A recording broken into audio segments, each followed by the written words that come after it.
कल राहुल गांधी का भी भाषण सुना, आज मल्लिकार्जुन खड़गे जी का भी सुना और मोदी जी का भी सुना। जब मोदी जी का भाषण मैंने सुना तो मुझे एक किस्सा याद आया। एक बार एक गांव में एक बच्चा अपना एग्जाम का रिजल्ट लेके घर आया, तो पिता ने पूछा कि बेटा तेरा क्या रिजल्ट रहा। उसने कहा प्रधान का बच्चा फेल हो गया। तो पिता ने कहा अच्छा प्रधान का बच्चा फेल हो गया, तेरा रिजल्ट क्या रहा। उसने कहा सरपंच का बच्चा भी फेल हो गया। उसने कहा तू अपना रिजल्ट बता। उसने कहा चौधरी साहब का बच्चा भी फेल हो गया। तो उन्होंने कहा यार तू सबका रिजल्ट बता रहा है, अपना रिजल्ट बता। उसने कहा ऐसा है, जब सरपंच का बच्चा फेल हो गया, प्रधान का बच्चा फेल हो गया, चौधरी साहब का बच्चा फेल हो गया, तो तेरा बेटा पास हो जाता क्या? मैं भी फेल हो गया। तो ये उस प्रकार का उत्तर है वास्तविकता में। देखिए जो प्रश्न है, क्योंकि मैं अध्यापक रहा हूं, मैं अध्यापक हूं, मैं कॉपी उसकी जांचता हूं जो परीक्षा में बैठा है, उसके बाबा दादा की कॉपी नहीं जांचता। मुझे ऐसा लगता है कि हमारे माननीय प्रधानमंत्री मोदी जी को आदत पड़ गई है पुरखों की कॉपी जांचने की। कल सपने में पंडित जवाहरलाल नेहरू मेरे आए और पंडित जवाहरलाल नेहरू ने कहा कि देखना कल ये लोकसभा में ये जरूर कहेंगे कि अडानी प्रकरण का दोषी पंडित जवाहरलाल नेहरू या महात्मा गांधी हैं। अरे आप किस तरह की बातें कर रहे हैं?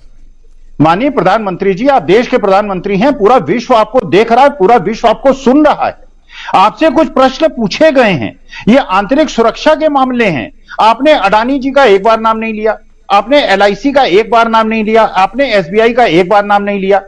आपने यह भी नहीं बताया कि अडानी जी ने जो करीब 7,500 करोड़ का ऋण वापस किया है, ये फॉरेन बॉन्ड्स का और फॉरेन बैंक्स का पैसा क्यों वापस किया है? एसबीआई का और एलआईसी का पैसा क्यों नहीं वापस किया?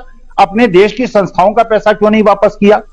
क्या आपको यह नहीं बताना चाहिए कि ये जो घटना घटी है और ये जो बेसिक प्रश्न है जो कि आज जनमानस के हर व्यक्ति के दिमाग में हैं, हर आदमी ये पूछ रहा है कि क्या अडानी जी सही हैं या अडानी जी गलत हैं? अगर अडानी जी सही हैं तो देश की प्रतिष्ठा बढ़ जाएगी, अगर अडानी जी गलत हैं तो अडानी जी से ना मोदी जी को कोई लेना देना है, ना राहुल गांधी को कोई लेना देना है, ना देश को कोई लेना देना है। अगर उन्होंने देश की आंतरिक सुरक्षा से कोई खिलवाड़ किया है, अगर उनकी कंपनी में कोई चाइनीज पार्टनर है और एक बड़ा पार्टनर है जो इस मैनिपुलेशन में साथ देता है, अगर विदेशी ऐसे लोग हैं जिनका पैसा इसमें लगा है, तो क्या यह जरूरी नहीं है कि मनी ट्रैक को ट्रेस किया जाए, पता चलाया जाए कि इसमें किस किस लोगों का पैसा है, एफपीओ में किन लोगों ने पैसा लगाया था, जबकि मार्केट में 3200 रुपए का सेकेंडरी मार्केट में प्राइस था और 2000 रुपए का सेकेंडरी मार्केट में प्राइस था, उसके बावजूद लोगों ने एफपीओ में पैसा लगाया।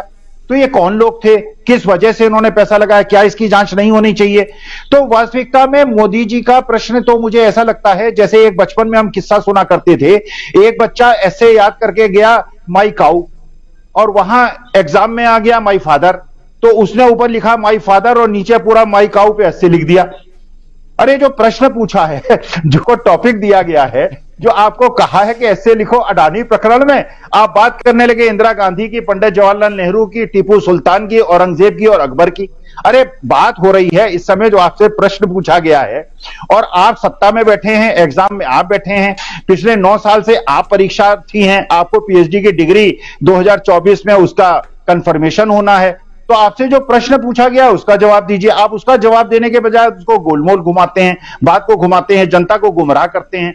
तो राहुल गांधी का जो मैंने कल भाषण सुना, संबोधन सुना, वास्तविकता अमरनाथ जी जो मुझे लगा एक बहुत परिपक्व नेता बोल रहा है। और मल्लिकार्जुन खड़गे ने जो प्रश्न उठाया, मैं सच बता रहा हूं, इतना अच्छा लगा मुझे जब उन्होंने प्रश्न पूछा, क्या आप समझते हैं कि दलित हिंदू हैं? उधर से जवाब आया सत्ता पक्ष की तरफ, हां दलित हिंदू हैं। तो उन्होंने कहा अगर दलित हिंदू हैं तो इनको मंदिरों में क्यों नहीं घुसने देते आप? इनको घोड़े पे चढ़ के अपनी बारात में क्यों नहीं जाने देते? इनको क्यों आप छुआछूत मानते हैं? इनको क्यों अलग मानते हैं? और मैं हूं हिंदू, लेकिन मुझे इस बात से क्लेश है, मुझे खराब लगता है कि अगर एक वर्ग को आप छुआछूत मानते हैं, उनके साथ खाना नहीं खाना पसंद करते, उसके हाथ की चाय पीना नहीं पसंद करते, उसको मंदिर में नहीं घुसने देते, तो आप ये मंदिर क्यों बना रहे हैं? किसके लिए मंदिर बना रहे हैं? तो वास्तविकता में गुरुद्वारे की तरह होना चाहिए, जहां पे कोई भी आए, किसी को आए वो खाना खिलाते हैं। तो हमारे हिंदू धर्म में जो कमियां हैं, तो वास्तविकता में जो प्रश्न पूछे गए हैं, जो राहुल गांधी ने प्रश्न पूछे हैं, और राहुल गांधी के प्रश्न नहीं है, ये जब यात्रा की है उन्होंने, तो ये बच्चों ने प्रश्न पूछे हैं, जवानों ने प्रश्न पूछे हैं, सैन्य अधिकारियों ने प्रश्न पूछे हैं, ये किसानों ने प्रश्न पूछे हैं, तो ये देश के प्रश्न हैं। तो माननीय मोदी जी अपने भाषण कला, जो आपकी वाक्पटुता है, उसका हम कोई एग्जामिनेशन नहीं ले रहे हैं, ये कोई डिबेट कंपटीशन नहीं हो रहा है। डिबेट कंपटीशन में कौन जीता कौन हारा, जो आपसे प्रश्न पूछे गए हैं उसके सीधे जवाब दीजिए। और अगर देश संतुष्ट होगा बहुत अच्छा होगा। लेकिन अगर आप किसी बड़े पूंजीपति को जो भ्रष्टाचार में इस समय फंसा हुआ है, जिस पर प्रश्न लगे हुए हैं, अगर उसको बचाने की कोशिश करेंगे तो चपेटे में सब आ जाएंगे, पूरा देश चपेटे में आ जाएगा। इसलिए माननीय मोदी जी अब इस पे जांच बिठा दें, जेपीसी की जांच बिठा दें और ये बिल्कुल स्पष्ट हो जाए, क्लियर हो जाए कि अडानी जी दोषी हैं या नहीं। क्योंकि अब केवल हिंडनबर्ग का सवाल नहीं है, अब फाइनेंशियल इंस्टीट्यूशन और बैंक सब इनके पीछे पड़ रहे हैं। और एक और चीज बताऊं मैं आपको राजीव जी, अडानी जी के जितने भी प्रोजेक्ट्स हैं ये इंफ्रास्ट्रक्चरल प्रोजेक्ट्स हैं। ज्यादातर इंफ्रास्ट्रक्चरल प्रोजेक्ट्स में जो कैश फ्लो होता है बहुत कम होता है, लोग इस पर प्रश्न उठा चुके हैं। इसमें जो रिटर्न है वो 3-4% का रिटर्न है। इतने फॉरेन डेट्स उठा लिए हैं, इंडियन करेंसी डेट्स आपने उठा लिए हैं, इनका आप सर्विसिंग कैसे करेंगे, इनका इंटरेस्ट ऑफ प्रिंसिपल का पेमेंट करेंगे कब तक? आपने राजनीतिक मिल जो आपने पीएम केयर फंड में या बाकी जगह पैसा दिया हुआ है उसको फ्लो बैक कर करके आपके ये आपको उबारते रहेंगे। तो वास्तविकता में देश की आर्थिक व्यवस्था, देश की आंतरिक सुरक्षा सब खतरे में है। इसलिए माननीय मोदी जी हाथ जोड़ के आपसे मेरी प्रार्थना है, इस प्रश्न का सीधा जवाब दीजिए, जांच बिठाइए, सच का सच दुनिया के सामने और देश के सामने आना चाहिए। राजीव, मैं एक वास्तविकता में मोदी जी का पूरा भाषण मैंने सुना, उन्होंने 2G की बात की, उन्होंने कोलगेट की बात की। क्या सभापति महोदय का यह कर्तव्य नहीं था उनसे कहने के लिए कि ऑथेंटिकेट कीजिए इसको? जो सारे कोर्ट में केस चल गए और सारे केस खत्म हो गए, उसमें माननीय प्रधानमंत्री कह रहे हैं उन केसेस के बारे में कोर्ट कर रहे हैं जो कि केस न्यायालय से खत्म हो गए, उसको ऑथेंटिकेट करने की बात नहीं की। एक राजीव जी और केवल बात कहूंगा, जिस हिंडनबर्ग के क्रेडिबिलिटी पे प्रश्न उठाया जा रहा है, 3 कंपनियों का नाम राजीव जी मैं लेता हूं, एक है निकोला, एक है चाइना मेटल और एक है योंगजी। इन 3 कंपनियों के बारे में हिंडनबर्ग ने रिपोर्ट की थी और 90% शेयर गिर गए थे, कंपनी बर्बाद हो गई। उसकी यह क्रेडिबिलिटी है।